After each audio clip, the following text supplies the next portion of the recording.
Sunday night. Greetings, good evening. How you doing? Welcome to Beyond Ringside Live from the Beer Hog in beautiful Pelham, Alabama. Thank you once again to the Beer Hog for all the hospitality. Fast Eddie Layne behind the control panel, flying solo for this portion. In just a matter of minutes, going to be joined by longtime friend and colleague on behalf of New South Pro Wrestling, Cabana Man Dan, joining the chaos.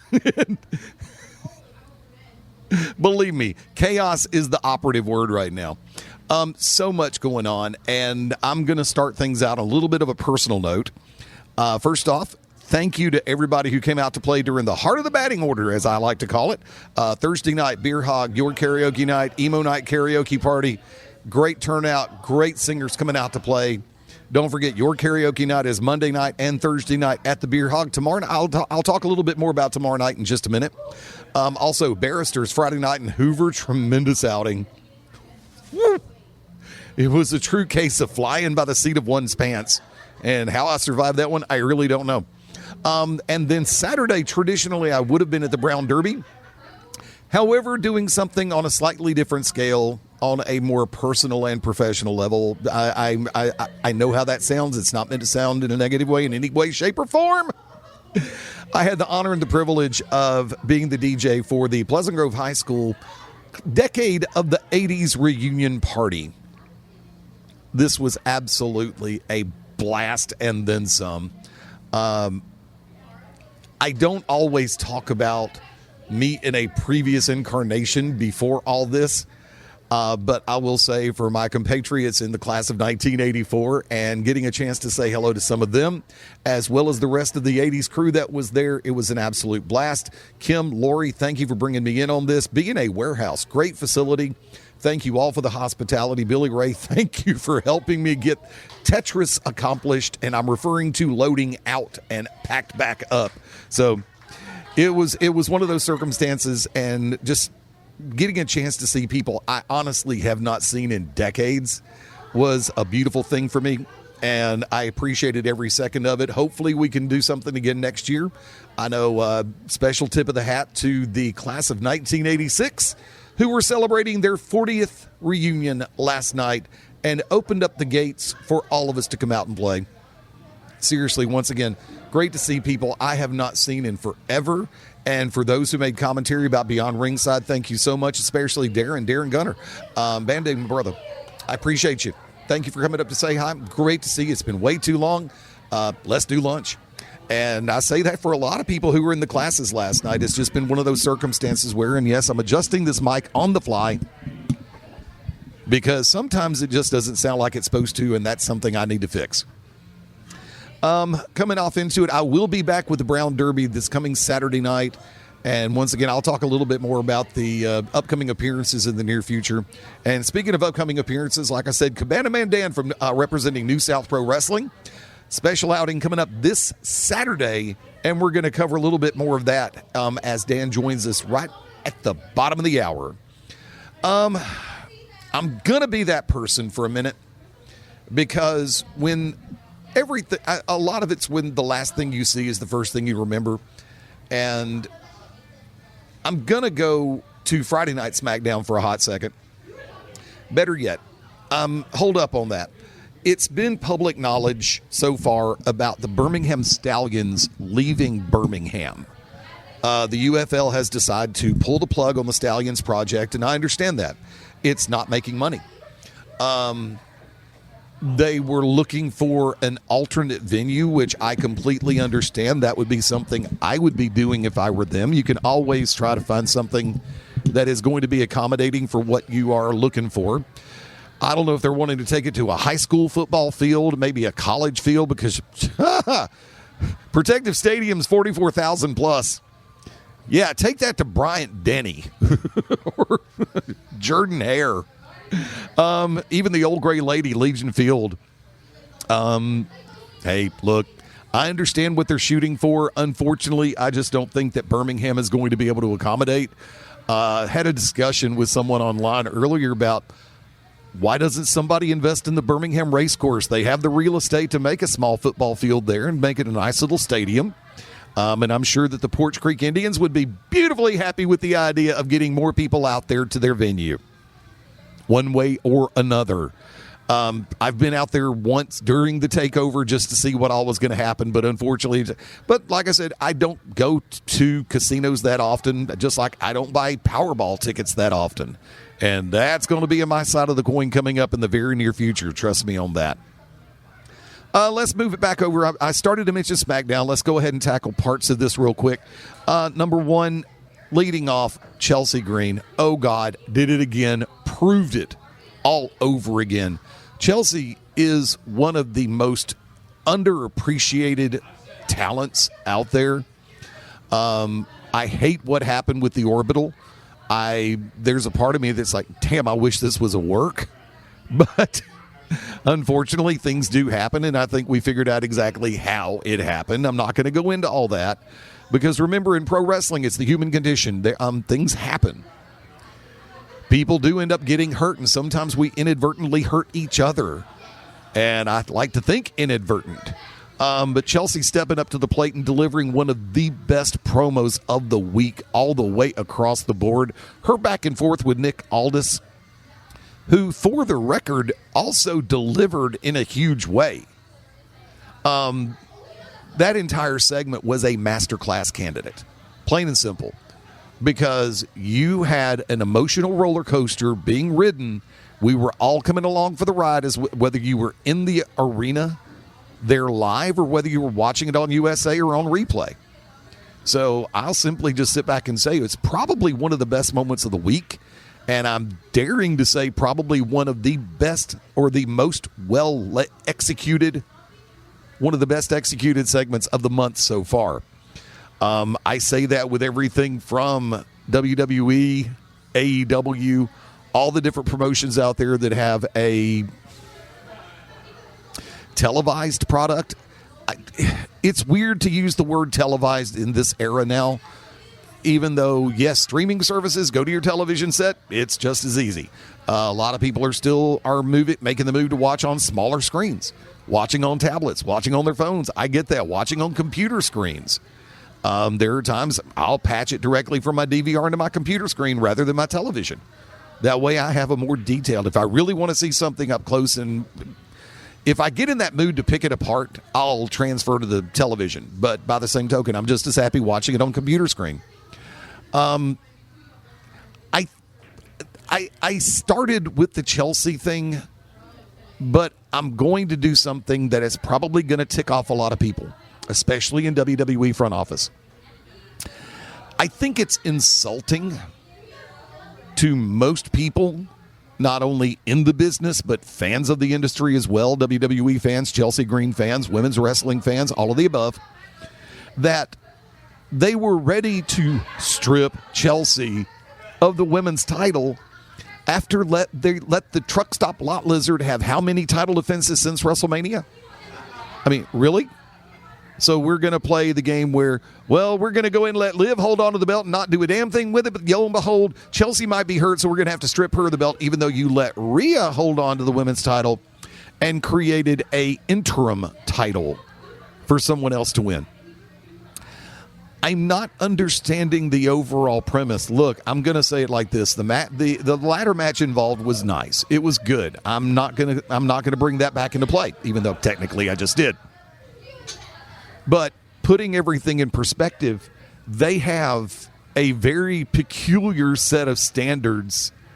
I know they were trying to build with EO to try to get them through so we could get Stephanie Vaquer back, so we could get Becky Lynch back to make it look like there's more competition over on. But now we've got to determine a number one contender over on Raw, and Liv gets to sit back and go, I'm the greatest champion of all time. No, you're not. I have to agree with Becky's comment. Everybody knows it. I don't have to say it. I'm just going to sit here and smirk. It's like, yeah, and lo and behold, allegedly they took that out of certain replays. That's why I like my DVR. Plain and freaking simple. That's why I like my DVR. But once again, the volatility of the situation where you have, yes, if Chelsea's hurt, I understand it. I get it. I am the one who sat back and said during Roman Reigns, how many thousands of days holding on to the title? How many defenses did he make? You got Liv. Once again, no 1-2 title defenses, and we're still milking that over on Raw. All Elite Wrestling right now is treating the women's wrestling scene a lot better than WWE is. I say that to say this. New Women's United States Champion. For everybody who had JC picking it up in under 6 months, you win. I don't know what the line was on it. I didn't look. I didn't pay that much attention to it. So now you've got Fatal with both the U.S. title and the women's tag. Cool. Okay, cool. Keep them prevalent. Keep them visible. Keep the championships moving and make them mean something. Here's where it all comes down to brass tacks. I said it earlier in the year as it pertains to championships, and this is something that I've always stuck by. A championship isn't supposed to be a lifetime achievement award or a, here, you've done well, we'll put this on you. What it is, basically, it's an opportunity to be the one who excels with a company. And when you have everything in place, the champion should elevate the championship. I know we've talked about that before. The easy way to say it. A champion is supposed to elevate a championship. It's not the other way around. So, and I'm going to go on a little bit into the weeds for a hot second, because I also blame the fact that the competition on the purely national level is not as strong as it should be. I know you got Raw and SmackDown, same company, two brands trying to compete. Sometimes that just don't work. Same thing over on AEW. You've got Dynamite and Collision.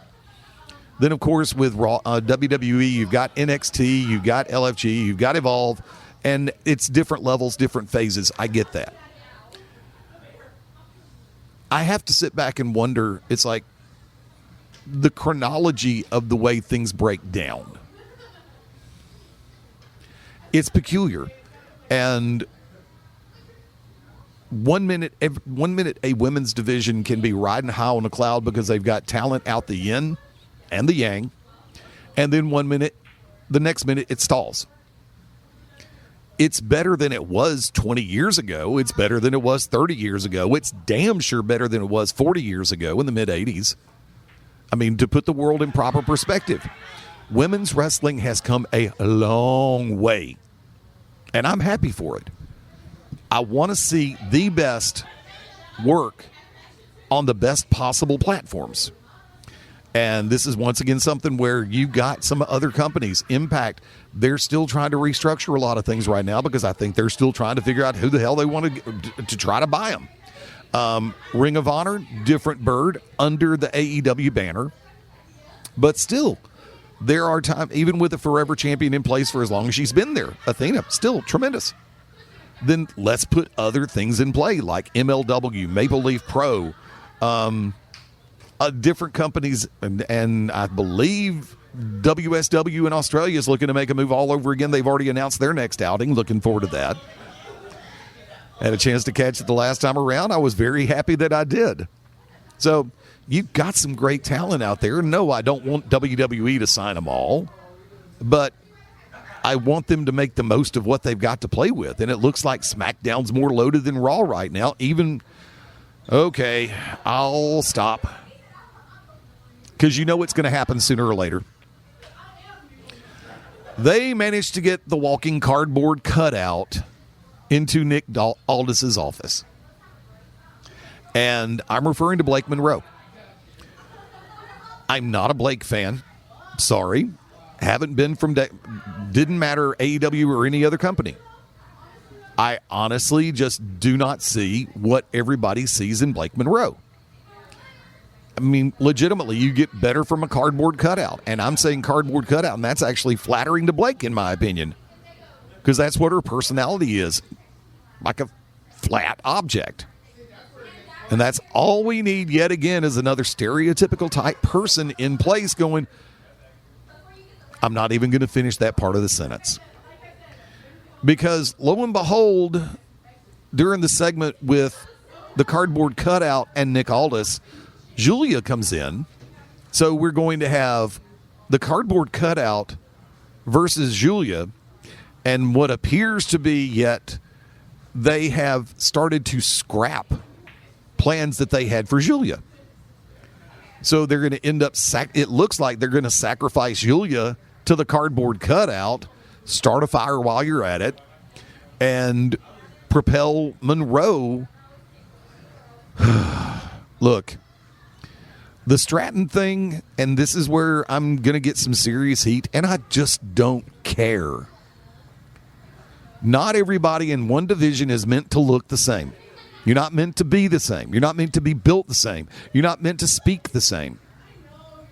So one has an accent, the other one doesn't. The way that they package certain people to try to get as much attention as possible, it's honestly almost insulting.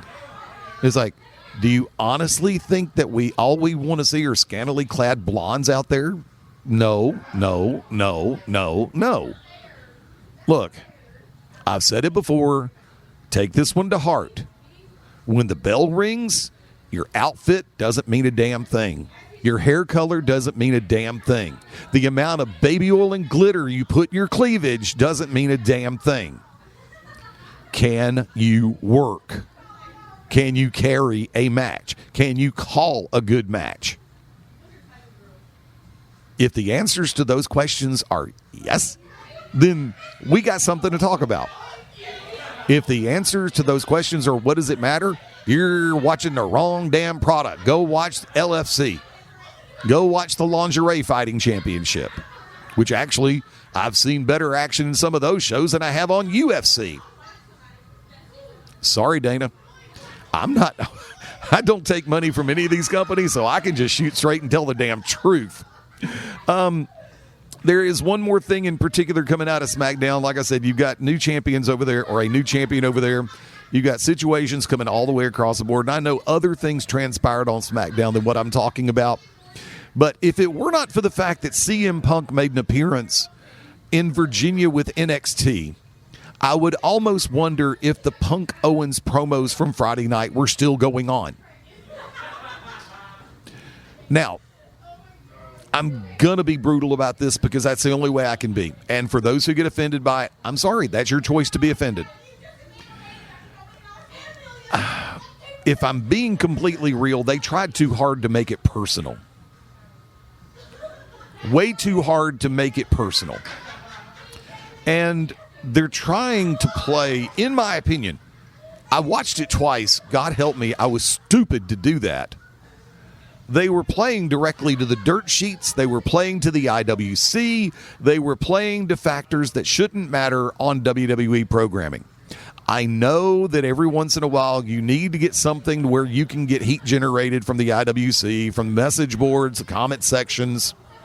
This wasn't it. It was just, it droned on legitimately. And trust me, I can identify to that because I've done it before. Not to that extent, but I've done it before. We know when you start targeting the internet wrestling community, when you start trying to get that, when you intentionally try to get that buzz from the dirt sheets, we all know how that's going to end up. Bad. I know that this match is going to be on SmackDown. I know it's not going to be at Money in the Bank. I know it's not going to be Saturday night's or Sunday night's main event. I know that they're going to try to execute at least phase one of this as quickly as possible to try to get people talking. Look, I'm going to be honest about this, as I always am. I'm looking forward to the match. The promos did not give me any... Excuse me. The promos did not give me any more incentive than I already had when I figured out this match was going to take place. Hiccups. Let's go drink another Green Monster. I'll do that in a minute, too.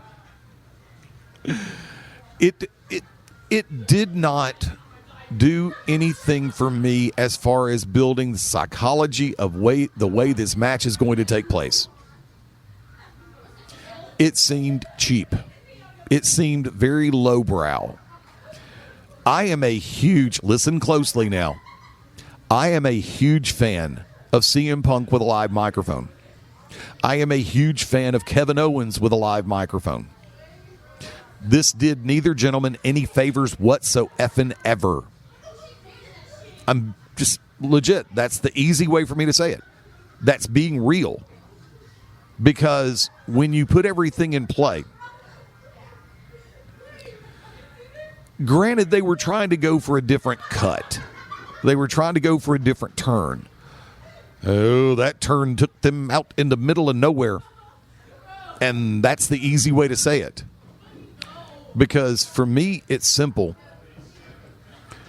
When not a lot of, okay, I can't speak for everybody. I can only speak for myself. And the only way that I can actually do this is what I actually pay attention to, read, and listen to. You've got a metric ton of people that don't give a damn what happened between them and Ring of Honor or the subtle shots at other people. A ton of people care about here and now. And we come back to the good old-fashioned rule of thumb.